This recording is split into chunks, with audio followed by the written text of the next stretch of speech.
Bir yigit dardini aytyapti. Qora aka, tanish bilishlaringiz ko'p. Shu birorta kvartira gaplashib bersangiz, men oilam bilan chiqsam edi deydi.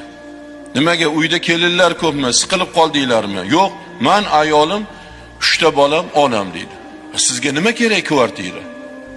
Nimaga kerak kvartira? Xo'p, siz chiqib ketib, onangiz kim bilan qoladi desam, 2-3 kunda kelib turaman deydi. Siz nimani ko'zlab bu yerdan chiqyapsiz? Kimmi? Onam xotinimga kun bermay qo'ydi deyapti. Ana endi noto'g'ri gapirding dedim. Mana shu yerda noto'g'ri gapirding. Sen bu gapni hech qachon gapirma dedim. Onam xotinimga kun bermay qo'ydi demagin, xotinim onamni hurmat qilmay qo'ydi, xizmatini qilmay qo'ydi degan dedim. Qaysi ona bolasiga notinchlikni xohlaydi? Qaysi bola oilasini, bolasini, ayolini yoki nevaralarini tiri yetim qilishni boshlaydi? Xohlarmidingiz siz? Shuni orzu qilyapsizmi?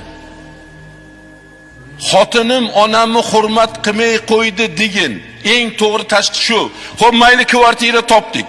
Chiqib ketding deylik.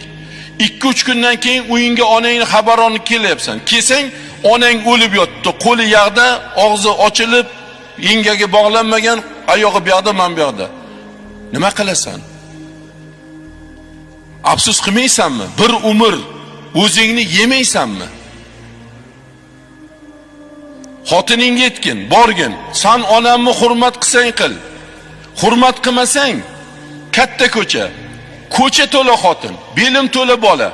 Sen tuqqan bolani o'sha oladigan xotinim ham tug'ib beradi. Men sendan voz kechaman. Illo 2 dunyoda onamdan voz kechmayman. Bor ketur, sen uydan chiqib ketishing bilan o'rningga boshqa xotin olib kelaman deb. Borib aytgin dedim. Keyin ancha o'tdi oradan ko'rib qoldim. Shu narsalarni aytdiymsam, sizni gaplaringizga qo'shib o'zimni ichimdagi narsalarni to'kib soldim hammasini deydi. Shu kundan boshlab onajon deb qoldi, oyijon deb qoldi deydi. Kim 3 ta bolamdan ajragisi bor? Kimga kerak bu g'urbat? Qaynota qaynanangni duosini olmaysanmi?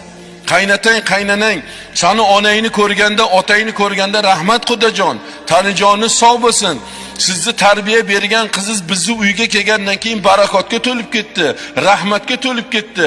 Sizni qizingizni haligi xizmatidan o'g'lim shunaqangi baxtli yashayapti.